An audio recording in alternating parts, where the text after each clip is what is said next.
एक वो सी वजीद खान जिसने ਸਾਹਿਬਜ਼ਾਦਿਆਂ ਨੂੰ ਨੀਹਾਂ ਦੇ ਵਿੱਚ ਚਿਣਵਾਇਆ ਤੇ ਇੱਕ ਨਵਾਬ ਮਲੇਰਕੋਟਲਾ ਸੀਗੇ ਜਿਨ੍ਹਾਂ ਨੇ ਹਾਂ ਦਾ ਨਾਰਾ ਮਾਰਿਆ। ਤੁਸੀਂ ਉਹਨਾਂ ਦੇ ਵਾਰਸ ਹੋ। ਕੋਈ ਵੀ ਕੌਮ ਸਾਰੀ ਚੰਗੀ ਨਹੀਂ ਹੁੰਦੀ, ਸਾਰੀ ਬੁਰੀ ਨਹੀਂ ਹੁੰਦੀ। ਹਰ ਕੌਮ ਵਿੱਚ ਚੰਗੇ ਮੰਦੇ, ਸਿਆਣੇ ਮੂਰਖ, ਵਿਦਵਾਨ ਅਨਪੜ੍ਹ, ਗਰੀਬ ਅਮੀਰ, ਨੇਕ ਤੇ ਬੁਰੇ ਆਦਮੀ ਹੁੰਦੇ ਨੇ। ਇੱਕ ਆਦਮੀ ਦੀ ਨੇਕੀ ਨਾਲ ਸਾਰੀ ਕੌਮ ਨੇਕ ਨਹੀਂ ਬਣ ਜਾਂਦੀ, ਇੱਕ ਆਦਮੀ ਦੀ ਬੁਰਾਈ ਤੋਂ ਸਾਰੀ ਕੌਮ ਬੁਰੀ ਨਹੀਂ ਹੋ ਸਕਦੀ। ਗੁਰੂ ਗ੍ਰੰਥ ਸਾਹਿਬ ਇਹੀ ਕਹਿੰਦਾ। ਗੁਰੂ ਗ੍ਰੰਥ ਸਾਹਿਬ आसा मोहल्ला पंजवा अंग 407 ऐकर करे सो ऐकर पाए, कोई ना पकड़िए किसे थाए। किसी एक दे कीते दोष च दूजे नूं फड़ना कोई योग ते चंगी गल नहीं है।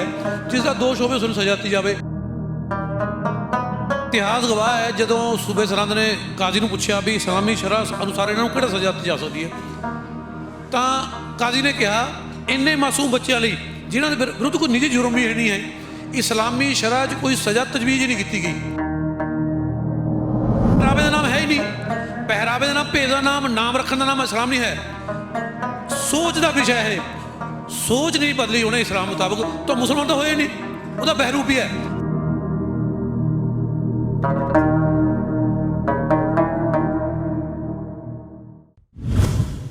अवल अल्लाह नूर उपाया कुदरत के सब बंदे, एक नूर ते सब जग उपजया कौन भले को मंदे। ਦੁਨੀਆ ਦੇ ਉੱਪਰ ਹਰੇਕ ਕਮਿਊਨਿਟੀ ਦੇ ਵਿੱਚ ਅਜਿਹੇ ਲੋਕ ਵੀ ਹੁੰਦੇ ਨੇ ਜਿਹੜੇ ਇੱਕ ਕਮਿਊਨਿਟੀ ਨੂੰ ਬਦਨਾਮ ਕਰਨ ਦਾ ਕੰਮ ਕਰਦੇ ਨੇ, ਤੇ ਦੂਜੇ ਪਾਸੇ ਅਜਿਹੇ ਲੋਕ ਵੀ ਹੁੰਦੇ ਨੇ ਜਿਹੜੇ ਸਾਂਝੀਵਾਲਤਾ ਦਾ ਸੰਦੇਸ਼ ਦਿੰਦੇ ਨੇ, ਜਿਹੜੇ ਮਜ਼ਲੂਮਾਂ ਦੇ ਉੱਪਰ ਜਿਹੜਾ ਜ਼ੁਲਮ ਢਾਇਆ ਜਾ ਰਿਹਾ ਹੁੰਦਾ ਉਸ ਦੇ ਖਿਲਾਫ ਬੋਲਦੇ ਨੇ। ਤਾਂ ਨਵਾਬ ਮਲੇਰਕੋਟਲਾ ਦੇ ਵਾਰਸ ਸਾਡੇ ਨਾਲ ਨੇ। ਵੀਰ ਹਰ ਸਾਲ ਮਲੇਰਕੋਟਲਾ ਤੋਂ ਸ਼੍ਰੀ ਫਤਿਹਗੜ੍ਹ ਸਾਹਿਬ ਲੰਗਰ ਲਾਉਂਦੇ ਨੇ ਸੰਗਤ ਵਾਸਤੇ, ਨਤਮਸਤਕ ਹੋਣ ਪਹੁੰਚੇ ਨੇ।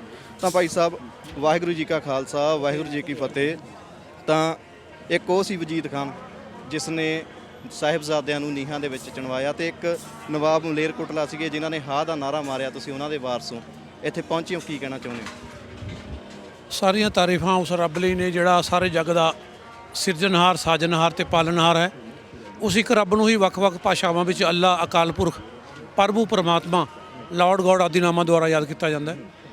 ਤੁਸੀਂ ਜਿਹੜੀ ਗੁਰੂ ਗ੍ਰੰਥ ਸਾਹਿਬ ਦੀ ਪੜ੍ਹੀ ਹੈ ਤਾਂ प्रभाती अंग 1349 अव्वल अल्लाह नूर उपाया कुदरत के सब बंदे, एक नूर ते सब जग उपजया कौन भले को मंदे। इहो धर्म है। इस्लाम भी यही कहता है। श्री कुरान शरीफ में एक चैप्टर है, एक अध्याय है अल हुजूरात आयत नंबर 13, या अय्युहन्नासु इन्ना खलकनाकुम मिन ज़करिन व उनसा। रब का फरमान है, परमात्मा का, अकाल पुरख का, हे लोको, हे इंसानो, असीं तुहानूं सारिਆਂ ਨੂੰ एक आदमी ਅਤੇ एक औरत ਤੋਂ पैदा ਕੀਤਾ है। ਦੂਜੇ ਸ਼ਬਦਾਂ ਵਿੱਚ ਸਾਡੇ ਸਾਰਿਆਂ ਦੇ ਮੁੱਢਲੇ ਮਾਂ ਬਾਪ ਇੱਕ ਨੇ। ਇਸ ਲਈ ਸੰਸਾਰ ਦੇ ਸਾਰੇ ਲੋਕ ਚਾਹੇ ਉਹ ਕਿਸੇ ਵੀ ਧਰਮ, ਕੌਮ ਜਾਂ ਇਲਾਕੇ ਨਾਲ ਸੰਬੰਧ ਰੱਖਦੇ ਨੇ, ਜਿਹੜਾ ਕਿ ਹੈ ਉਹ ਆਪਸ ਵਿੱਚ ਭਰਾ ਨੇ। ਉਹਨਾਂ ਵਿੱਚ ਜਨਮ ਦੇ ਆਧਾਰ 'ਤੇ ਕੋਈ ਉੱਚ ਨੀਚ ਨਹੀਂ ਹੈ। ਉੱਚਾ ਉਹ ਹੈ ਜਿਹਦੇ ਕਰਮ ਅੱਛੇ ਨੇ, ਹੈ ਨਾ। ਅਤੇ ਇਹ ਜਿਹੜੀ ਗੱਲ ਕੀਤੀ ਹੈ ਤੁਸੀਂ। ਬਾਕੀ ਦੂਸਰੀ ਗੱਲ ਹੈ, ਕੋਈ ਵੀ ਕੌਮ ਸਾਰੀ ਚੰਗੀ ਨਹੀਂ ਹੁੰਦੀ, ਸਾਰੀ ਬੁਰੀ ਨਹੀਂ ਹੁੰਦੀ। ਹਰ ਕੌਮ ਵਿੱਚ ਚੰਗੇ ਮੰਦੇ, ਸਿਆਣੇ ਮੂਰਖ, ਵਿਦਵਾਨ ਅਨਪੜ੍ਹ, ਗਰੀਬ ਅਮੀਰ, ਨੇਕ ਤੇ ਬੁਰੇ ਆਦਮੀ ਹੁੰਦੇ ਨੇ। ਇੱਕ ਆਦਮੀ ਦੀ ਨੇਕੀ ਨਾਲ ਸਾਰੀ ਕੌਮ ਨੇਕ ਨਹੀਂ ਬਣ ਜਾਂਦੀ, ਇੱਕ ਆਦਮੀ ਦੀ ਬੁਰਾਈ ਤੋਂ ਸਾਰੀ ਕੌਮ ਬੁਰੀ ਨਹੀਂ ਹੋ ਸਕਦੀ। ਗੁਰੂ ਗ੍ਰੰਥ ਸਾਹਿਬ ਇਹੀ ਕਹਿੰਦਾ ਹੈ। ਸ਼੍ਰੀ ਗੁਰੂ ਗ੍ਰੰਥ ਸਾਹਿਬ ਆਸਾ ਮੁਹੱਲਾ ਪੰਜਵਾਂ ਅੰਗ 407 ऐकर करे सो ऐकर पाए, कोई ना पकड़िए किसे थाए। किसी एक दे कीते दोष च दूजे नूं फड़ना कोई योग ते चंगी गल नहीं है। जिसका दोष होवे उस नूं सज़ा दित्ती जावे, क्योंकि करे कोई परे कोई ये गल न्यायपूर्वक नहीं कही जा सकती। बहुत सारे लोग जिवें तुसीं कहा छोटे साहिबजादे दी शहीदी नूं इस्लाम जां मुसलमानां नाल जोड़ते हैं, है ना। हालांकि इस्लाम किसी धर्म च, किसी कौम च पैदा हो जाने का नाम नहीं है। इस्लाम मतलब ये इस्लामी सिक्ख्यावां की पालना करना, विचारधारा कह सकते हैं। विचारधारा जिवें हुण एक सिख धर्म च पैदा हो गया, अगर सिगरट भी पी रहा है, तंबाकू भी पी रहा है, गुरबाणी तोड़ भी रहा है, वो सिख तो है पर गुरु का सिख नहीं हो सकता। गुरु का सिख तो वो जो सिक्ख्यावां नूं मन्ने, गुरु साहिबान दी यानी गुरबाणी नूं। इस तरह ही एक मुसलमान के घर पैदा होकर बंदा मुसलमान नहीं बन जाता। सच्चा मुसलमान होई है ਜਿਹੜਾ इस्लामी ਸਿੱਖਿਆ ਨੂੰ ਫਾਲੋ ਕਰਦਾ ਹੈ, ਕੁਰਾਨ ਸ਼ਰੀਫ ਔਰ ਹਦੀਸ ਦੇ ਸਿੱਖਿਆਵਾਂ ਨੂੰ। ਹੁਣ ਆਪਾਂ ਸੂਬੇ ਸਰਹੰਦ ਦੀ ਕਾਰਵਾਈ ਨੂੰ ਪਰਖਦੇ ਹਾਂ ਇਸਲਾਮ 'ਤੇ ਵੀ ਇਸ ਹਿਸਾਬ ਨਾਲ। ਸੂਬੇ ਸਰਹੰਦ ਦੇ ਉੱਪਰ ਪਹਿਲਾ ਇਲਜ਼ਾਮ ਹੈ ਵੀ ਜਦੋਂ ਸਾਹਿਬਜ਼ਾਦਿਆਂ ਨੂੰ ਪੇਸ਼ ਕੀਤਾ ਗਿਆ ਅਦਾਲਤ 'ਚ, ਕਿਉਂਕਿ ਕੋਈ ਰਾਜਾ ਜਾਂ ਕੋਈ ਪ੍ਰਧਾਨ ਮੰਤਰੀ ਜਾਂ ਮੁੱਖ ਮੰਤਰੀ ਸਜ਼ਾ ਨਹੀਂ ਦੇ ਸਕਦਾ, ਕੋਰਟ ਸਜ਼ਾ ਦਿੰਦੀ ਹੈ, ਜੱਜ, ਕਾਜ਼ੀ ਮਤਲਬ ਜੱਜ। ਤਾਂ ਇਤਿਹਾਸ ਗਵਾਹ ਹੈ ਜਦੋਂ ਸੂਬੇ ਸਰਹੰਦ ਨੇ ਕਾਜ਼ੀ ਨੂੰ ਪੁੱਛਿਆ ਵੀ ਇਸਲਾਮੀ ਸ਼ਰਹ ਅਨੁਸਾਰ ਇਹਨਾਂ ਨੂੰ ਕਿਹੜਾ ਸਜ਼ਾ ਦਿੱਤੀ ਜਾ ਸਕਦੀ ਹੈ, ਤਾਂ ਕਾਜ਼ੀ ਨੇ ਕਿਹਾ ਇੰਨੇ ਮਾਸੂਮ ਬੱਚਿਆਂ ਲਈ ਜਿਨ੍ਹਾਂ ਦੇ ਵਿਰੁੱਧ ਕੋਈ ਨਿੱਜੀ ਜੁਰਮ ਵੀ ਹੈ ਨਹੀਂ ਹੈ, ਇਸਲਾਮੀ ਸ਼ਰਅ 'ਚ ਕੋਈ ਸਜ਼ਾ ਤਜਵੀਜ਼ ਨਹੀਂ ਕੀਤੀ ਗਈ। ਕਿਤਾਬ ਹੈ ਸਿੱਖਾਂ ਲਈ ਹਿੰਦੂ ਚੰਗੇ ਮੁਸਲਮਾਨ, ਪੰਨਾ ਨੰਬਰ 37 ਤੇ ਭਾਈ ਨਰਿੰਦਰ ਸਿੰਘ ਭਲੇਰ ਲਿਖਦੇ ਨੇ। ਹੁਣ ਇਸਲਾਮ ਕੀ ਕਹਿੰਦਾ ਹੈ? ਇਸਲਾਮ ਦੀ ਸਿੱਖਿਆ ਹੈ, ਜਿਵੇਂ ਕਹਿੰਦੇ ਨੇ ਵੀ ਸੂਬੇ ਸਰਹੰਦ ਨੇ ਕਿਹਾ ਵੀ ਇਹਨਾਂ ਨੂੰ ਤੂੰ ਇਸਲਾਮ ਕਬੂਲ ਕਰ ਲੈ। ਇਸਲਾਮ ਕੀ ਕਹਿੰਦਾ ਹੈ? ਇਸਲਾਮ ਕੁਰਾਨ ਸ਼ਰੀਫ 'ਚ ਇੱਕ ਚੈਪਟਰ ਹੈ ਅਲ ਬਕਰਾ, ਉਹਦੀ ਆਇਤ ਨੰਬਰ 256, ਲਾ ਇਕਰਾਹਾ ਫਿੱਦੀਨ।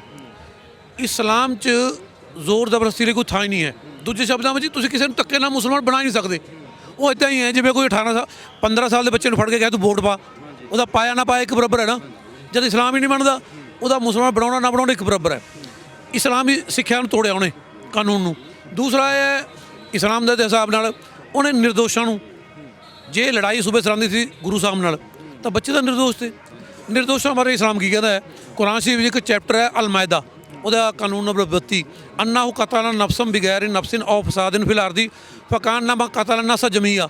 ਜਿਸ ਨੇ ਕਿਸੇ ਨਿਰਦੋਸ਼ ਜਾਨ ਦੀ ਹੱਤਿਆ ਕੀਤੀ, ਉਹ ਹਿੰਦੂ ਹੈ, ਮੁਸਲਮਾਨ ਹੈ, ਸਿੱਖ ਹੈ, ਈਸਾਈ ਹੈ। ਜਿਸ ਨੇ ਕਿਸੇ ਮੁਸਲਮਾਨ ਨੇ ਨਿਰਦੋਸ਼ ਜਾਨ ਦੀ ਹੱਤਿਆ ਕਰਤੀ, ਉਹਨੇ ਸਾਰੀ ਇਨਸਾਨੀ ਦੀ ਹੱਤਿਆ ਕਰਤੀ। ਇਸ ਲਈ ਨਿਰਦੋਸ਼ ਦੀ ਹੱਤਿਆ ਕਰਨ ਵਾਲਾ ਸਭ ਕੁਝ ਹੋ ਸਕਦਾ, ਮੁਸਲਮਾਨ ਨਹੀਂ ਹੋ ਸਕਦਾ। ਧਰਮੀ ਨਹੀਂ ਹੋ ਸਕਦਾ ਕਹਿਣ ਦਾ ਭਾਵ। ਪਹਿਰਾਵੇ ਦਾ ਨਾਮ ਹੈ ਹੀ ਨਹੀਂ। ਪਹਿਰਾਵੇ ਦਾ ਨਾਮ, ਭੇਦ ਦਾ ਨਾਮ ਰੱਖਣ ਦਾ ਨਾਮ ਇਸਲਾਮ ਨਹੀਂ ਹੈ। ਸੋਚ ਦਾ ਵਿਸ਼ਾ ਹੈ। ਸੋਚ ਨਹੀਂ ਬਦਲੀ ਉਹਨੇ ਇਸਲਾਮ ਮੁਤਾਬਕ ਤਾਂ ਮੁਸਲਮਾਨ ਤਾਂ ਹੋਏ ਨਹੀਂ। ਉਹਦਾ ਬਹਿਰੂਪੀ ਹੈ। ਜਿਵੇਂ ਇੱਕ ਬਹਿਰੂਪੀ ਆ, ਕਦੇ ਮੌਲਵੀ ਬਣ ਗਿਆ, ਕਦੇ ਪੰਡਤ ਬਣ ਗਿਆ, ਕਦੇ ਗ੍ਰੰਥੀ ਬਣ ਗਿਆ, ਕਦੇ ਪਾਸਟਰ ਬਣ ਗਿਆ, ਹੈ ਨਾ। ਇਸ ਕਰਕੇ ਤੀਸਰੀ ਗੱਲ ਇਹ ਹੈ, ਜਿਹੜੀ ਸੂਬੇ ਸਰਹੰਦ ਦੀ ਲੜਾਈ ਵੀ ਸੀ ਅਗਰ ਕੋਈ, ਤਾਂ ਗੁਰੂ ਸਾਹਿਬ ਨਾਲ ਸੀ, ਬੱਚਿਆਂ ਦਾ ਕਸੂਰ ਨਹੀਂ ਥਾ। ਇਸ ਕਰਕੇ ਉਹਨੇ ਇਨਸਾਫ ਦਾ ਘਾਣ ਕੀਤਾ। ਪਹਿਲਾ ਧੱਕੇ ਨਾਲ ਮੁਸਲਮਾਨ ਬਣਾਉਣ ਦਾ ਇੱਧਰ ਕੀਤਾ, ਇਸਲਾਮੀ ਸਿੱਖਿਆ ਤੋੜੀ, ਕਾਨੂੰਨ ਤੋੜਿਆ। ਦੂਸਰਾ ਉਹਨੇ ਨਿਰਦੋਸ਼ਾਂ ਦਾ ਕਤਲ ਕੀਤਾ, ਕਾਨੂੰਨ ਨੂੰ ਤੋੜਿਆ। ਤੀਸਰਾ ਉਹਨੇ ਮਾਸੂਮਾਂ ਦਾ, ਕਿਉਂਕਿ 7-9 ਸਾਲ ਦੇ ਬੱਚੇ ਤੇ ਸ਼ਰਅ ਲਾਗੂ ਹੀ ਨਹੀਂ ਹੁੰਦੀ। ਜਿਹੜੀ ਸ਼ਰਅ ਲਾਗੂ ਹੁੰਦੀ ਹੈ ਉਹ 12-13 ਸਾਲ ਤੋਂ ਬਾਅਦ ਹੁੰਦੀ ਹੈ, ਜਦੋਂ ਬਾਲਗ ਹੋ ਜਾਵੇ, ਸ਼ਊਰ ਆ ਜਾਵੇ, ਉਹਨੂੰ ਸਮਝ ਆ ਜਾਵੇ।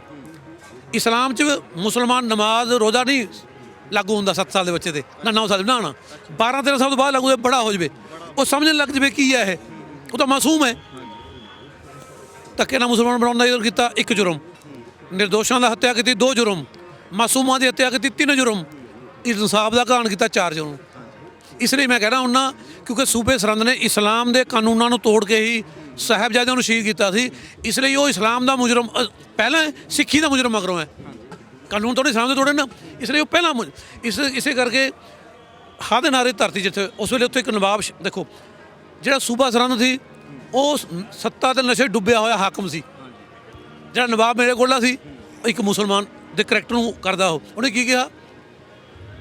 ਕਿਤਾਬ ਹੈ ਗੁਰੂ ਦੇਗ ਤੇਗ ਦਾ ਮਾਲਿਕ, ਪੰਨਾ ਨੰਬਰ 470, ਗਿਆਨੀ ਸ਼ੇਰ ਸਿੰਘ ਲਿਖਦੇ ਨੇ। ਨਵਾਬ ਨੇ ਕਿਹਾ ਸੂਬੇ ਸਰਹੰਦ ਨੂੰ, ਇਹਨਾਂ ਨਿਰਦੋਸ਼ ਦੇ ਦੁੱਖ ਦੇਣਾ, ਇਹਨਾਂ ਨਿਰਦੋਸ਼ਾਂ ਨੂੰ ਦੁੱਖ ਦੇਣਾ ਇਸਲਾਮੀ ਸ਼ਰਅ ਦੇ ਵਿਰੁੱਧ ਹੈ। ਬਾਬੂ ਤੇਜਾ ਸਿੰਘ ਜੀ ਲਿਖਦੇ ਨੇ ਜਫਰਨਾਮਾ ਸਟ੍ਰੀਕ, ਪੰਨਾ ਨੰਬਰ 16 ਤੇ, ਸੂਬੇ ਸਰਹੰਦ ਨੂੰ ਕਹਿ ਰਹੇ ਨੇ ਮਲੇਰਕੋਟਲਾ ਦਾ ਨਵਾਬ, ਇਹਨਾਂ ਬੱਚਿਆਂ ਦਾ ਕੀ ਕਸੂਰ ਹੈ? ਕਸੂਰ ਪਿਤਾ ਦਾ, ਜਾਨ ਇਹਨਾਂ ਦੀ ਲਈ ਜਾਵੇ, ਇਹ ਕਿਹੜਾ ਨਿਆਂ ਹੈ? ਇਹ ਕਿਹੜਾ ਨਿਆਂ ਹੈ? ਦਲੇਰੀ ਦਾ ਇਹ ਹੈ ਕਿ ਇਹਨਾਂ ਦੇ ਪਿਤਾ ਨਾਲ ਜੰਗ ਕੀਤੀ ਜਾਵੇ। ਸੰਭਵ ਸੀ, ਗਿਆਨੀ ਸ਼ੇਰ ਸਿੰਘ ਲਿਖਦੇ ਨੇ 416 ਨੰਬਰ ਜਫਰਨਾਮਾ ਸਟ੍ਰੀਕ ਤੇ, ਸੰਭਵ ਸੀ ਸੂਬਾ ਸਰਹੰਦ ਛੋਟੇ ਸਾਹਿਬਜ਼ਾਦਿਆਂ ਨੂੰ ਛੱਡ ਦਿੰਦਾ, ਪਰ ਕੋਲੇ ਬੈਠਾ ਦੁਸ਼ਟ ਦੀਵਾਨ ਸੁੱਚਾਨੰਦ, ਜਿਹੜਾ ਕਿ ਸੂਬੇ ਸਰਹੰਦ ਦਾ ਖਾਸ ਸਲਾਹਕਾਰ ਵਜ਼ੀਰ ਸੀ, ਬੋਲ ਉੱਠਿਆ, ਸੱਪ ਦੇ ਬੱਚੇ ਸੱਪ ਹੁੰਦੇ ਨੇ। ਇਸ ਗੱਲ ਨੇ ਜ਼ਾਲਮ ਸੂਬੇ ਸਰਹੰਦ ਦੇ ਦਿਲ ਤੇ ਬਾਰੂਦ ਦਾ ਕੰਮ ਕੀਤਾ। ਜਦੋਂ ਉਹ ਸੁੱਚਾਨੰਦ ਦਾ ਭੜਕਾਇਆ ਹੋਇਆ ਛੋਟੇ ਸਾਹਿਬਜ਼ਾਦਿਆਂ ਨੂੰ ਸਜ਼ਾ ਲੈਣ ਤਿਆਰ ਹੋ ਗਿਆ, ਤਾਂ ਨਵਾਬ ਸ਼ੇਰ ਮੁਹੰਮਦ ਖਾਨ ਮਲੇਰਕੋਟਲੇ ਵਾਲਾ ਇਹ ਕਹਿੰਦਾ ਹੋਇਆ ਵਾਕਆਊਟ ਕਰ ਗਿਆ, ਜਿੱਥੇ ਮਜ਼ਲੂਮਾਂ ਤੇ ਮਾਸੂਮਾਂ ਤੇ ਜ਼ੁਲਮ ਹੁੰਦਾ, ਉੱਥੇ ਰੱਬ ਦਾ ਕਹਿਰ ਨਾਜ਼ਲ ਹੁੰਦਾ, ਇੱਥੇ ਰੱਬ ਦਾ ਕਹਿਰ ਨਾਜ਼ਲ ਹੋਊਗਾ। ਇਤਿਹਾਸ ਤੋਂ ਪਤਾ ਲੱਗਦਾ, ਅਗਰ ਸੁੱਚਾਨੰਦ ਬਾਰ-ਬਾਰ ਨਾ ਭੜਕਾਉਂਦਾ ਤਾਂ ਹੋ ਸਕਦਾ ਹੈ ਸ਼ੋਕਦਾਇਕ ਘਟਨਾ ਨਾ ਵਾਪਰਦੀ। ਤਾਂ ਸੁੱਚਾਨੰਦ ਦੀ ਤੁਸੀਂ ਗੱਲ ਕੀਤੀ ਹੈ, ਸਿੱਖ ਕੌਮ ਦੇ ਵਿੱਚ ਤਾਂ ਸਿੱਖ ਨੂੰ ਝੂਠਾ ਆਨੰਦ ਵੀ ਕਹਿੰਦੇ ਨੇ। ਹਾਂ ਚਲੋ, ਦੂਸਰੀ ਗੱਲ ਇਹ, ਜਦੋਂ ਛੋਟੇ ਸਾਹਿਬਜ਼ਾਦੇ ਔਰ ਮਾਤਾ ਜੀ ਸਰਸਾ ਨਦੀ ਪਾਰ ਕਰਕੇ ਆਉਂਦੇ ਨੇ ਇੱਧਰ, ਤਾਂ ਗੰਗੂ ਉਹਨਾਂ ਨੂੰ ਆਪਣੇ ਨਾਲ ਲੈ ਜਾਂਦਾ, ਇਹ ਕਹਿ ਕੇ ਮੈਂ ਤੁਹਾਨੂੰ ਸਿੰਘਾਂ ਕੋਲ ਲੈ ਕੇ ਜਾ ਰਿਹਾ। ਮਰਿੰਡੇ ਦੇ ਲਾਗੇ ਆਪਣੇ ਪਿੰਡ ਸਿਹੋੜੀ ਆ ਖੇੜੀ ਲੈ ਆਉਂਦਾ, ਮੋਹਰਾਂ ਚੋਰੀ ਕਰਨਾ ਸਾਰਾ ਲੰਬਾ ਵਾਕਿਆ ਹੈ, ਔਰ ਸਵੇਰੇ ਉਹ ਗ੍ਰਿਫਤਾਰ ਕਰਾਉਂਦਾ। ਅਗਰ ਗੰਗੂ ਬ੍ਰਾਹਮਣ, ਜਿਹੜੇ ਸਾਡੇ ਗ੍ਰਾਹਮਣ ਕਹਿੰਦੇ, ਉਹ ਤਾਂ ਹਰ ਤਰ੍ਹਾਂ ਦੇ ਬੁਰੇ ਲੋਕ ਹੁੰਦੇ ਨੇ, ਗੰਗੂ ਵਿਸ਼ਵਾਸਘਾਤ ਨਾ ਕਰਦਾ ਗੁਰੂ ਸਾਹਿਬ ਨਾਲ, ਸੂਬੇ ਸਰਹੰਦ ਨੂੰ ਕਿਹੜਾ ਸੁਪਨਾ ਆਉਂਦਾ ਸੀ ਕਿ ਮਾਤਾ ਜੀ ਵਾਲੇ ਸਾਹਿਬਜ਼ਾਦੇ ਉੱਥੇ ਨੇ? ਅਗਰ ਗੰਗੂ ਉੱਥੇ ਵਿਸ਼ਵਾਸਘਾਤ ਨਾ ਕਰਦਾ ਤਾਂ ਹੋ ਸਕਦਾ ਇਹ ਘਟਨਾ ਨਾ ਵਾਪਰਦੀ। ਠੀਕ ਹੈ ਨਹੀਂ? ਇੱਥੇ ਜਿੱਥੇ ਸੂਬਾ ਸਰਹੰਦ ਮੁਜਰਮ ਹੈ, ਜ਼ੁਲਮ ਕੀਤਾ ਹੈ, ਪਾਪ ਕੀਤਾ ਉਹਨੇ, ਉੱਥੇ ਬਰਾਬਰ ਦਾ ਦੋਸ਼ੀ ਦੀਵਾਨ ਸੁੱਚਾਨੰਦ ਤੇ ਗੰਗੂ ਵੀ ਹੈ। ਕਿਉਂਕਿ ਇੰਡੀਅਨ ਪੈਨਲ ਦੀ ਧਾਰਾ ਹੈਗੀ 120 ਜਿੰਨਾ ਜੁਰਮ ਕਰਨ ਵਾਲਾ ਮੁਜਰਮ ਹੈ ਉਹਨੇ ਭੜਕਾਉਣ ਵਾਲਾ, ਠੀਕ ਹੈ ਨਹੀਂ। ਇਸ ਲਈ ਜੇ ਅਸੀਂ ਦੋਸ਼ੀ ਲਾਹਨਤਾਂ ਪਾਉਣੇ ਆ ਸੂਬੇ ਸਰਹੰਦ ਤੇ, ਜ਼ਾਲਮ ਕੀਤਾ, ਪਾਪ ਕੀਤਾ, ਉਹਨੇ 4 ਇਸਲਾਮ ਦੇ ਮੁਤਾਬਕ 4 ਗੁਨਾਹ ਕੀਤੇ ਨੇ, ਉੱਥੇ ਦੀਵਾਨ ਸੁੱਚਾਨੰਦ ਤੇ ਗੰਗੂ ਵੀ ਘੱਟ ਨਹੀਂ ਕਿਸੇ ਤਰ੍ਹਾਂ ਦੇ ਵੀ। ਇਹ ਅਸੀਂ ਹਾਂ ਤੇ ਅਸੀਂ ਮਲੇਰਕੋਟਲਾ ਦੀ ਜਿਹੜੀ ਧਰਤੀ ਹਾਦੇ ਨਾਰੇ ਦੀ ਧਰਤੀ ਤੋਂ ਸਿੱਖ ਮੁਸਲਮਾਨਾਂ ਦੇ ਬੈਨਰ ਹੇਠ ਹਰ ਸਾਲ ਇੱਥੇ ਲੰਗਰ ਲਾਉਣੇ ਆ। ਸ਼ਹੀਦਾਂ ਦੀ ਧਰਤੀ ਸ਼੍ਰੀ ਫਤਿਹਗੜ੍ਹ ਸਾਹਿਬ, ਉਸ ਦੁੱਖ 'ਚ ਸ਼ਾਮਲ ਹੋਣ ਲਈ ਜਿਹੜਾ ਇੱਕ ਸਿੱਖ ਨੂੰ ਹੈ ਉਹ ਮੁਸਲਮਾਨ ਨੂੰ ਵੀ ਹੈ।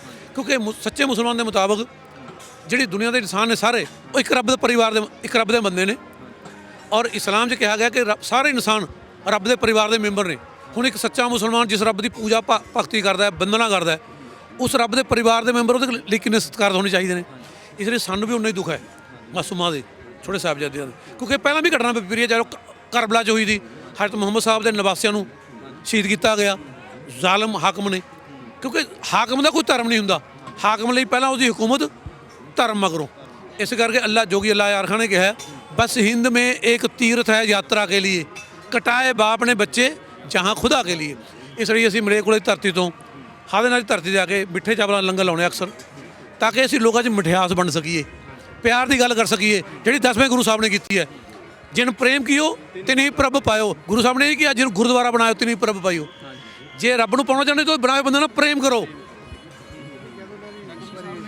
ਇੱਥੇ ਉਹ ਵੀ ਕਿਹਾ ਵੀ ਸੱਭੇ ਸਾਂਝੀ ਵਾਲ ਸਦਾਇਣ ਤੂੰ ਕਿਸੇ ਨਾ ਦਿਸੈ ਬਾਹਰਾ ਜੀਓ, ਜਿਹੜਾ ਤੁਸੀਂ ਕਿਹਾਗਾ ਵੀ ਸਾਰੇ ਪਾਸੇ ਜਿਹੜਾ ਜ਼ਾਲਮ ਆ ਉਹਦਾ ਕੋਈ ਧਰਮ ਨਹੀਂ ਹੁੰਦਾ। ਤਾਂ ਇੱਕ ਹੋਰ ਸਾਂਝ ਵੀ ਹੈ ਗੁਰੂ ਨਾਨਕ ਪਾਤਸ਼ਾਹ ਤੋਂ ਲੈ ਕੇ ਭਾਈ ਮਰਦਾਨਾ ਜੀ ਹੋ ਗਏ, ਗੁਰੂ ਗ੍ਰੰਥ ਸਾਹਿਬ ਜੀ ਦੇ ਵਿੱਚ ਬਾਣੀਆਂ ਸ਼ੇਖ ਫਰੀਦ ਜੀ ਦੀ। ਭਾਈ ਗੁਰਦਾਸ ਬਾਹਰ ਪਹਿਲੀ ਪੌੜੀ 35 ਤੇ ਭਾਈ ਗੁਰਦਾਸ ਕਹਿੰਦੇ ਨੇ, ਉਹ ਸਾਂਝ ਨੂੰ ਬਿਆਨ ਕਰਦੇ ਹੋ, ਬਾਬਾ ਗਿਆ ਬਗਦਾਦ ਨੂੰ ਬਾਹਰ ਜਾਏ ਕੀ ਆਸਤਾਨਾ, ਇੱਕ ਬਾਬਾ ਆਕਾਰ ਰੂਪ ਦੂਜਾ ਰਬਾਬੀ ਮਰਦਾਨਾ।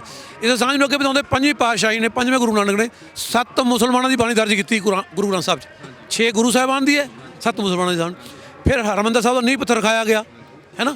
ਫਿਰ ਰਾਏ ਬਰਾਰ ਮੁਹੰਮਦ ਪੱਟੀ ਨੇ 750 ਮੁਰੱਬੇ ਜ਼ਮੀਨ ਰਾਏ ਭੋਈ ਤਲਵੰਡੀ 'ਚ, ਜਿਹੜੀ 93,750 ਬਿੱਗੇ, 93,750 ਬਿੱਗੇ ਜ਼ਮੀਨ ਧੰਨ ਸ਼੍ਰੀ ਗੁਰੂ ਨਾਨਕ ਸਾਹਿਬ ਦੇ ਨਾਮ ਲਗਾਈ ਸੀ, ਜਿਹੜੀ ਅੱਜ ਤੱਕ ਉੱਥੇ ਦੇ ਗੁਰਦੁਆਰਾ ਸਾਹਿਬ ਦੇ ਨਾਮ ਚਲੀ ਜਾ ਰਹੀ ਹੈ।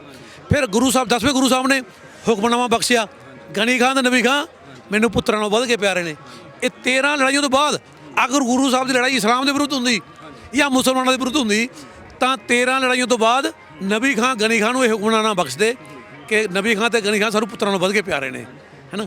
ਤੇ ਸਾਹਿਬ ਇੱਥੇ ਪੀਰ ਬੁੱਧੂ ਸ਼ਾਹ ਦਾ ਵੀ ਤੁਸੀਂ ਜ਼ਿਕਰ ਜ਼ਰੂਰ ਕਰੋ ਸਾਨੂੰ ਇਤਿਹਾਸ। ਦੇਖੋ, ਜਦੋਂ ਭੰਗਾਣੀ ਦਾ ਯੁੱਧ ਹੁੰਦਾ ਹੈ, 582 ਸਾਧੂ ਜਿਹੜੇ ਗੁਰੂ ਸਾਹਿਬ ਦੀਆਂ ਰੋਟੀਆਂ ਦੇ ਪਲ ਕੇ ਡਾਢੇ ਮੱਟੇ ਹੋਏ ਸਨ, ਉਸ ਸਮੇਂ ਸਿਰ ਮੈਦਾਨ 'ਚੋਂ ਨੱਸ ਜਾਂਦੇ ਨੇ। ਰਸਾਲਾ ਸੰਤ ਸਿਪਾਹੀ ਮਈ 1952, ਤਵਾਰੀ ਗੁਰੂ ਖਾਲਸਾ ਉਰਦੂ ਪੰਨਾ ਨੰਬਰ 158 ਤੇ ਜੀਵਨ ਕਥਾ ਗੁਰੂ ਗੋਬਿੰਦ ਸਿੰਘ ਜੀ ਪੰਨਾ 121 ਦਾ ਹਵਾਲਾ ਹੈ, ਤਾਂ ਕਿ ਕੋਈ ਇਹ ਨਾ ਕਹਿ ਸਕੇ ਮੈਂ ਡਿਫੈਂਡ ਕਰ ਰਿਹਾ ਨਾ। ਜਦੋਂ ਲੜਾਈ ਸ਼ੁਰੂ ਹੋਈ, ਇੱਕ ਪਾਸੇ ਲੜਾਈ ਦੇ ਮੈਦਾਨ ਤੇ ਇੱਕ ਪਾਸੇ ਪਹਾੜੀ ਰਾਜੇ ਨੇ ਜਿਹੜੇ ਹਿੰਦੂ ਧਰਮ ਨਾਲ ਸੰਬੰਧ ਰੱਖਦੇ ਨੇ, ਦੂਸਰੇ ਪਾਸੇ ਗੁਰੂ ਸਾਹਿਬ ਦੀ ਅਗਵਾਈ ਸਿੰਘਾਂ ਦੀ ਫੌਜ ਹੈ। ਲੜਾਈ ਦਾ ਰਨ ਪੈਂਦਾ ਹੈ, 582 ਸਾਲ ਨਿਕਲ ਜਾਂਦੇ ਨੇ, ਗੁਰੂ ਸਾਹਿਬ ਨੂੰ ਘੇਰ ਲਿਆ ਜਾਂਦਾ ਹੈ। ਤਾਂ 2000 ਮੁਸਲਮਾਨ ਮੁਰੀਦ ਲੈ ਕੇ ਸਨੌਰਾ ਸ਼ਰੀਫ ਦਾ ਸੈਯਦ ਬਦਰੁੱਦੀਨ, ਜਿਹਦਾ ਨਾਮ ਬੁੱਧੂ ਸ਼ਾਹ ਸੀ, ਮੈਦਾਨ 'ਚ ਪਹੁੰਚਦੇ ਨੇ। ਇਸ ਲੜਾਈ 'ਚ ਪੂਰੀ ਬੁੱਧੂ ਸ਼ਾਹ ਦੇ 8 ਜੀ ਸ਼ਹੀਦ ਹੁੰਦੇ ਨੇ, ਘਰ ਦੇ ਪੁੱਤਰ ਭਰਾ ਭਤੀਜੇ, ਤੇ 700 ਮੁਸਲਮਾਨ ਮਰੀਜ਼ ਸ਼ਹੀਦ ਹੁੰਦੇ ਨੇ ਗੁਰੂ ਸਾਹਿਬ ਵੱਲੋਂ ਲੜਦੇ ਹੋਏ, ਔਰ ਗੁਰੂ ਸਾਹਿਬ ਨੂੰ ਜਿੱਤ ਪ੍ਰਾਪਤ ਹੁੰਦੀ ਹੈ। ਫਿਰ ਗੁਰੂ ਸਾਹਿਬ ਪੀਰ ਬੁੱਧੂ ਸ਼ਾਹ ਦੇ ਭਾਈ ਭੂਰੇ ਖਾਨ ਨੂੰ ਲੈ ਕੇ ਬਾਕੀ ਸਾਰੇ ਜਿਹੜੇ ਸ਼ਹੀਦ ਨੇ ਉੱਥੇ ਮਤਲਬ ਬਣਾਤਾ ਜਾਂਦਾ, ਦਫਨ ਕਰਤਾ ਜਾਂਦਾ। ਪੂਰੇ ਸ਼ਾਹ ਨੂੰ ਲੈ ਕੇ ਤੁਸੀਂ ਜੇ ਗਏ ਹੋਵੇਂਗੇ ਉੱਥੇ ਕੀ ਨਾਮ ਹੈ ਜਿਹੜਾ ਜਿੱਥੇ ਬਣਿਆ ਹੋਇਆ ਗੁਰਦੁਆਰਾ ਸਾਹਿਬ ਬਣਿਆ ਹੋਇਆ ਪਾਉਂਟਾ ਸਾਹਿਬ, ਉਹ ਇੰਨੀਆਂ ਉੱਚੀਆਂ ਪੌੜੀਆਂ ਉਸ ਵੇਲੇ ਥੀ ਨਹੀਂ ਆਪਣੀਆਂ, ਕਿੰਨੀ ਉੱਚੀ ਚੜ੍ਹਾਈ ਚੜ੍ਹਦੇ ਨੇ, ਔਰ ਗੁਰੂ ਸਾਹਿਬ ਪੂਰੇ ਸ਼ਾਹ ਦੇ ਉੱਥੇ ਦਫਨ ਕਰਦੇ ਨੇ। ਉਹਦੇ ਮੁਤਾਬਕ ਗੁਰਦੁਆਰਾ ਸਾਹਿਬ ਸਾਹਮਣੇ ਦਰਗਾਹ ਬਣੀ ਹੋਈ ਹੈ ਉਹਦੀ। ਦੇਖੋ ਇਹ ਸ਼ਰਧਾ ਦੀ ਗੱਲ ਦੇਖੋ ਹੈਂ। ਜਦੋਂ ਕਿ ਲੜਾਈ ਮੁਸਲਮਾਨਾਂ ਦੀ ਥੀ ਹੋਈ ਨਹੀਂ, ਲੜਾਈ ਤਾਂ ਸਿੰਘਾਂ ਦੀ ਤੇ ਪਹਾੜੀ ਰਾਜਾਂ ਦੀ ਸੀ, ਤੇ ਮੁਸਲਮਾਨ ਕਿਉਂ ਆਏ? ਇਹ ਸਾਡੀ ਅਕੀਦੇ ਦੀ ਸਾਂਝ ਹੈ, ਏਕਤਾ ਦੀ ਸਾਂਝ ਹੈ। ਸਿੱਖ ਵੀ ਇੱਕ ਰੱਬ ਨੂੰ ਮੰਨਦੇ ਨੇ, ਮੁਸਲਮਾਨ ਵੀ ਇੱਕ ਰੱਬ ਨੂੰ ਮੰਨਦੇ ਨੇ। ਗੁਰੂ ਗ੍ਰੰਥ ਸਾਹਿਬ ਇੱਕ ਓਂਕਾਰ ਤੋਂ ਸ਼ੁਰੂ ਹੁੰਦਾ ਹੈ, ਰੱਬ ਤੋਂ ਇਲਾਵਾ ਕੋਈ ਨਹੀਂ ਪੂਜਾ ਦੇ ਯੋਗ, ਤੇ ਇਸਲਾਮ ਲਾ ਇਲਾਹਾ ਇਲਾ ਤੋਂ ਸ਼ੁਰੂ ਹੁੰਦਾ ਹੈ, ਇੱਕ ਰੱਬ ਤੋਂ ਇਲਾਵਾ ਪੂਜਾ ਦੇ ਯੋਗ ਨਹੀਂ। ਅਸੀਂ ਰੈਪਰ 'ਤੇ ਲੜ ਜਾਂਦੇ ਹਾਂ, ਭਾਸ਼ਾ 'ਤੇ ਲੜੀ ਜਾਂਦੇ ਹਾਂ। ਉਹ ਅਕਾਲ ਪੁਰਖ ਕਹਿੰਦੇ ਨੇ, ਅੱਲਾ ਕਹਿੰਦੇ ਨੇ, ਉਹ ਕਹਿੰਦੇ ਤਾਂ ਇੱਕ ਰੱਬ ਨੂੰ ਹੀ ਨਹੀਂ ਨਾ। ਏਕ ਨੂਰ ਤੇ ਸਭ ਜਗ ਉਪਜਿਆ, ਇੱਧਰ ਕਿਹਾ ਅੱਲਾਹੂ ਨੂਰ ਸਮਾਵਾਤੀ ਵਲ ਅਰਦ, ਉਸ ਦਾ ਨੂਰ ਸਾਰੇ ਸੰਸਾਰ 'ਚ ਫੈਲਿਆ ਹੋਇਆ ਹੈ ਨਾ। ਭਾਸ਼ਾ ਹੀ ਬਦਲੀ ਹੈ ਨਾ, ਕੋਈ ਫਰਕ ਨਹੀਂ ਹੈ। ਅਸੀਂ ਇੱਕ ਹਾਂ, ਇੱਕ ਥੇ, ਇੱਕ ਹਾਂ, ਇੱਕ ਰਹਾਂਗੇ। ਧਰਮ ਦੇ ਆਧਾਰ ਤੇ ਇਸਲਾਮ ਦੀ ਸਿੱਖੀ ਨਾਲ ਕਦੇ ਨਾ ਲੜਾਈ ਸੀ, ਨਾ ਹੈ, ਨਾ ਭਵਿੱਖ 'ਚ ਹੋ ਸਕਦੀ ਹੈ। ਹਾਕਮ ਨੇ, ਹਾਕਮ ਤਾਂ ਆਪਣੀ ਕੁਰਸੀ ਲਈ ਸਭ ਕੁਝ ਕਰਦੇ ਨੇ, ਅੱਜ ਵੀ ਹੋ ਰਿਹਾ ਹੈ। 47 ਤੋਂ ਬਾਅਦ ਕਿੰਨੀ ਵਾਰੀ ਪੰਜਾਬ 'ਚ ਸਿੱਖਾਂ ਦਾ ਮੁੱਖ ਮੰਤਰੀ, ਸਿੱਖਾਂ ਦੀ ਪੁਲਿਸ, ਸਿੱਖਾਂ ਦੀ ਐਡਮਿਨਿਸਟ੍ਰੇਸ਼ਨ, ਕਿੰਨੀ ਵਾਰੀ ਗੁਰਦੁਆਰਿਆਂ ਦੀਆਂ ਬੇਅਦਬੀਆਂ ਹੋਈਆਂ ਨੇ, ਕਿੰਨੀ ਵਾਰੀ ਗੁਰੂ ਗ੍ਰੰਥ ਸਾਹਿਬ ਦੀਆਂ ਬੇਅਦਬੀਆਂ ਹੋਈਆਂ ਨੇ। ਇਹ ਤਾਂ ਮੁਗਲਾਂ ਦੇ ਟਾਈਮ ਵੀ ਨਹੀਂ ਹੋਈ ਕਦੇ ਬੇਅਦਬੀ। ਅੱਜ ਫਿਰ ਕਿਹਨੂੰ ਕਹਾਂਗੇ ਕਿ ਸਿੱਖ ਜ਼ਾਲਮ ਨੇ, ਕਿ ਸਿੱਖ ਧਰਮ ਜ਼ਾਲਮ ਹੈ? ਨਹੀਂ, ਸ਼ਾਸਕ, ਹਾਕਮ, ਹਾਕਮ ਦਾ ਕੋਈ ਧਰਮ ਨਹੀਂ ਹੁੰਦਾ, ਉਹਦੇ ਲਈ ਪਹਿਲਾਂ ਉਹਦੀ ਹੁਕੂਮਤ ਹੁੰਦੀ ਹੈ, ਧਰਮ ਮਗਰੋਂ ਹੁੰਦਾ ਹੈ। 1947 ਦੀ ਭਾਈ ਸਾਹਿਬ ਤੁਸੀਂ ਗੱਲ ਕੀਤੀ ਆ, ਆਪਾਂ ਇੱਧਰ ਰਹਿੰਦੇ ਆ। 1947 ਤੋਂ ਬਾਅਦ ਨਨਕਾਣਾ ਸਾਹਿਬ ਉੱਧਰ ਰਹਿ ਜਾਂਦਾ ਤਾਂ ਮੁਸਲਿਮ, ਹਾਂਜੀ, ਕਰਤਾਰਪੁਰ ਸਾਹਿਬ ਚਲਿਆ ਗਿਆ, ਹਾਂਜੀ। ਤੇ ਉਸ ਨਾਲ ਮੁਸਲਮਾਨ ਧਰਮ ਦੇ ਨਾਲ ਵੀ ਜਿਹੜੇ ਇਤਿਹਾਸਕ ਸਥਾਨ ਹੋਣਗੇ ਉਹ ਵੀ ਉੱਧਰ ਰਹਿ ਗਏ ਹੋਣਗੇ, ਹੈ ਨਾ। ਤਾਂ ਉਸ ਦਰਦ ਨੂੰ ਕਿਵੇਂ ਬਿਆਨ ਕਰਦੇ ਹੋ? 47 ਦਾ ਜਿਹੜਾ ਦਰਦ ਤੂੰ ਲਫ਼ਜ਼ਾਂ 'ਚ ਬਿਆਨ ਨਹੀਂ ਕੀਤਾ ਜਾ ਸਕਦਾ। ਜਦ 10 ਤੋਂ 12 ਲੱਖ ਲੋਕ ਬੇਗੁਨਾਹ ਮਾਰੇ ਗਏ, ਜਿਸ ਧਰਮ 'ਚ ਇੱਕ ਬੰਦੇ ਦਾ ਨਿਰਦੋਸ਼ ਦਾ ਕਤਲ ਸਾਰੀ ਇਨਸਾਨੀਅਤ ਦਾ ਕਤਲ ਹੈ, ਜਿੱਥੇ 10-12 ਲੱਖ ਲੋਕ ਮਾਰੇ ਜਾਣ ਨਿਰਦੋਸ਼, ਉਹਨੂੰ ਸ਼ਬਦਾਂ 'ਚ ਕਿਵੇਂ ਬਿਆਨ ਕੀਤਾ ਜਾ ਸਕਦਾ? ਉਸ ਵੇਲੇ ਪੰਜਾਬ ਦਾ ਕਤਲ ਹੋਇਆ, ਪੰਜਾਬੀਅਤ ਦਾ ਕਤਲ ਹੋਇਆ, ਪੰਜਾਬੀਆਂ ਦਾ ਕਤਲ ਹੋਇਆ, ਕਿਸੇ ਦਾ ਕੁਝ ਨਹੀਂ ਗਿਆ। ਇਨਸਾਨੀਅਤ ਦਾ ਕਤਲ ਹੋਇਆ, ਇਨਸਾਨੀਅਤ ਦਾ ਕਤਲ ਹੋਇਆ, ਕਿਸੇ ਦਾ ਕੁਝ ਨਹੀਂ ਗਿਆ।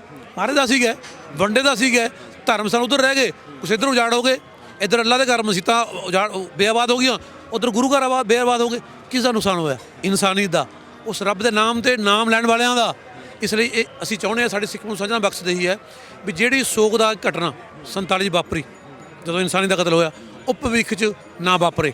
ਇਸੇ ਮਕਸਦ ਨੂੰ ਮੁੱਖ ਰੱਖ ਕੇ ਸਿੱਖ ਨੂੰ ਸਾਂਝਾ ਦਾ ਗਠਨ ਕੀਤਾ ਗਿਆ, ਤਾਂ ਕਿ ਸਾਡੇ ਵਿਚਕਾਰ ਉਹੀ ਸਾਂਝ ਫਿਰ ਤੋਂ ਲੌਟ ਆਵੇ ਜਿਹੜੀ ਧੰਨ ਧੰਨ ਸ਼੍ਰੀ ਗੁਰੂ ਨਾਨਕ ਸਾਹਿਬ ਤੇ ਭਾਈ ਮਰਦਾਨੇ ਵਿਚਕਾਰ ਸੀ, ਜਿਹੜੀ ਸਾਂਝ ਪੰਜਵੀਂ ਪਾਤਸ਼ਾਹੀ ਸ਼੍ਰੀ ਗੁਰੂ ਅਰਜਨ ਦੇਵ ਜੀ ਤੇ ਸੂਫੀ ਮੀਆਂ ਮੀਰ ਵਿਚਕਾਰ ਸੀ, ਜਿਹੜੀ ਸਾਂਝ ਦਸਮ ਗੁਰੂ ਸ਼੍ਰੀ ਗੁਰੂ ਗੋਬਿੰਦ ਸਿੰਘ ਜੀ ਤੇ ਪੀਰ ਬੁੱਧੂ ਸ਼ਾਹ, ਰਾਏ ਕੱਲਾ, ਕੋਟਲਾ ਨਿਹੰਗਾਂ, ਨਵਾਬ ਮੇਰਕੋਟਲਾ, ਨੂਰਾ ਮਾਹੀ, ਸਾਰਿਆਂ ਦੇ ਵਿਚਕਾਰ ਸੀ। ਬਸ ਉਹੀ ਸਾਡਾ ਮਕਸਦ ਸੀ। ਭਾਈ ਸਾਹਿਬ, ਲਾਸਟ ਕੁਐਸਚਨ ਹੈ ਮੇਰਾ। ਪੰਜਾਬ ਦੀ ਧਰਤੀ ਤੇ ਭਾਵੇਂ ਲਹਿੰਦੇ ਪੰਜਾਬ ਦੀ ਗੱਲ ਕਰ ਲਈਏ, ਭਾਵੇਂ ਚੜ੍ਹਦੇ ਪੰਜਾਬ ਦੀ ਗੱਲ ਕਰ ਲਈਏ, ਧਰਮ ਪਰਿਵਰਤਨ ਦਾ ਮੁੱਦਾ ਬਹੁਤ ਵੱਡਾ ਛਿੜਿਆ ਹੋਇਆ। ਧਰਮ ਪਰਿਵਰਤਨ ਵੱਡੇ ਪੱਧਰ ਤੇ ਹੋ ਰਿਹਾ, ਪੈਸੇ ਲੈ ਦੇ ਕੇ ਹੋ ਰਿਹਾ ਗਾ। ਕਿਵੇਂ ਦੇਖਦੇ ਹੋ ਇਹਨੂੰ? ਦੇਖੋ, ਮੈਂ ਕਿਸੇ ਧਰਮ ਬਾਰੇ ਨਹੀਂ ਕਹਿੰਦਾ। ਇਸਲਾਮ 'ਚ ਜਿਹੜਾ ਝੂਠ ਬੋਲੇ, ਇਸਲਾਮੀ ਇਹ ਸਿੱਖਿਆਵਾਂ ਨੇ, ਰੂਲਿੰਗ ਸਾਹਿਬ, ਜਿਹੜਾ ਧੋਖਾ ਦੇਵੇ ਉਹ ਇਸਲਾਮ 'ਚੋਂ ਖਾਰਜ ਹੈ। ਅਗਰ ਧੋਖੇ ਨਾਲ ਕਿਸੇ ਨੂੰ ਕੋਈ ਮੁਸਲਮਾਨ ਬਣਾਉਂਦਾ ਹੈ ਜਾਂ ਗਨ ਪੁਆਇੰਟ 'ਤੇ ਬਣਾਉਂਦਾ ਹੈ, ਇਸਲਾਮ 'ਚ ਉਹ ਮੁਸਲਮਾਨ ਹੋ ਹੀ ਨਹੀਂ ਸਕਦਾ। ਕਿਉਂਕਿ ਜਿਹੜਾ ਇਸਲਾਮ ਹੈ ਉਹ ਦਿਲ ਤੋਂ ਮੰਨਣ ਦਾ ਨਾਮ ਹੈ ਕਿ ਰੱਬ ਇੱਕੋ ਇੱਕ ਹੈ, ਉਹੀ ਪੂਜਾ ਦੇ ਯੋਗ ਹੈ। ਹਜ਼ਰਤ ਮੁਹੰਮਦ ਸਾਹਿਬ ਉਹਨਾਂ ਦੇ ਆਖਰੀ ਪੈਗੰਬਰ ਨੇ, ਮੈਸੇਂਜਰ ਨੇ। ਹੁਣ ਜੇ ਕੋਈ ਗਨ ਪੁਆਇੰਟ 'ਤੇ ਜਾਂ ਧੋਖੇ ਨਾਲ ਕਰ ਰਿਹਾ ਹੈ, ਉਹ ਦਿਲੋਂ ਤਾਂ ਮੰਨੇ ਨਹੀਂ, ਉਹਨਾਂ ਤੋਂ ਲਾਲਚ ਵਾਸਤੇ ਕਰ ਰਿਹਾ ਹੈ, ਧੋਖਾ ਦੇ ਰਿਹਾ ਹੈ, ਔਰ ਧੋਖਾ ਦੇਣਾ ਇਸਲਾਮ 'ਚੋਂ ਖਾਰਜ ਹੈ। ਠੀਕ ਹੈ ਨਹੀਂ? ਇਹ ਹਰ ਬੰਦੇ ਨੂੰ ਹੱਕ ਹੈ ਆਪਣੇ ਧਰਮ ਪੇਸ਼ ਕਰੇ, ਲੇਕਿਨ ਧੋਖਾ ਦੇਣਾ, ਲਾਲਚ ਦੇਣਾ ਜਾਂ ਜ਼ਬਰਦਸਤੀ ਕਰਨਾ, ਇਹ ਇਸਲਾਮੀ ਸ਼ਰਅ ਦਾ ਉੱਕਾ ਹੀ ਵਿਰੁੱਧ ਹੈ। ਆਪਣੇ ਕੀਮਤੀ ਵਿਚਾਰ ਦੇਣ ਲਈ ਬਹੁਤ ਬਹੁਤ ਧੰਨਵਾਦ ਜੀ। ਬਹੁਤ ਧੰਨਵਾਦੀ ਹਾਂ, ਤੁਸੀਂ ਆਪਣੇ ਚੈਨਲ ਦੇ ਰਾਹੀਂ ਸਾਡੇ ਸਿੱਖ ਨੂੰ ਸਾਂਝਾਂ ਦੇ ਜੋ ਇਤਿਹਾਸ, ਉਹ ਵਿਚਾਰ ਨੇ, ਉਹ ਸੰਗਤ ਦੇ ਸਾਹਮਣੇ ਰੱਖਣ ਦਾ ਯਤਨ ਕੀਤਾ। ਜਿਵੇਂ ਮੈਂ ਦੱਸਿਆ, ਅਸੀਂ ਹਰ ਸਾਲ ਮਿੱਠਾ ਚਾਵਲ ਲਾਉਂਦੇ ਹਾਂ। ਸਾਨੂੰ ਕਿਸੇ ਨੇ ਪੁੱਛਿਆ ਤੁਸੀਂ ਮਿੱਠੇ ਚਾਵਲ ਕਿਉਂ ਲਾਉਂਦੇ ਹੋ? ਮੈਂ ਕਿਹਾ ਅਸੀਂ ਇਹਦੇ ਰਾਹੀਂ ਮਿਠਿਆਸ ਵੰਡਦੇ ਹਾਂ। ਇਸ ਵਾਰ, ਹਾਂ ਭਾਈ ਜਾਨ, ਇਸ ਵਾਰ ਕਿਉਂਕਿ ਸ਼੍ਰੋਮਣੀ ਕਮੇਟੀ ਵੱਲੋਂ ਇੱਕ ਅਪੀਲ ਆਈ ਸੀ ਵੀ ਗੁਰੂ ਘਰਾਂ 'ਚ ਮਿੱਠਾ ਨਾਲ ਬਣਾਇਆ ਜਾਵੇ, ਅਸੀਂ ਵੀ ਉਹਨੂੰ ਮੰਨ ਲਿਆ ਤੇ ਠੀਕ ਹੈ ਨਾ, ਅਸੀਂ ਨਮਕੀਨ ਚਾਵਲ ਲਾ ਦੇ। ਬਹੁਤ ਬਹੁਤ ਧੰਨਵਾਦ। ਤਾਂ ਇਹ ਸੀਗੇ ਮਲੇਰਕੋਟਲੇ ਤੋਂ ਨਵਾਬ ਸ਼ੇਰ ਮੁਹੰਮਦ ਖਾਨ ਦੇ ਵਾਰਸ, ਜਿਨ੍ਹਾਂ ਨੇ ਹਾਂ ਦਾ ਨਾਰਾ ਮਾਰਿਆ ਸੀ।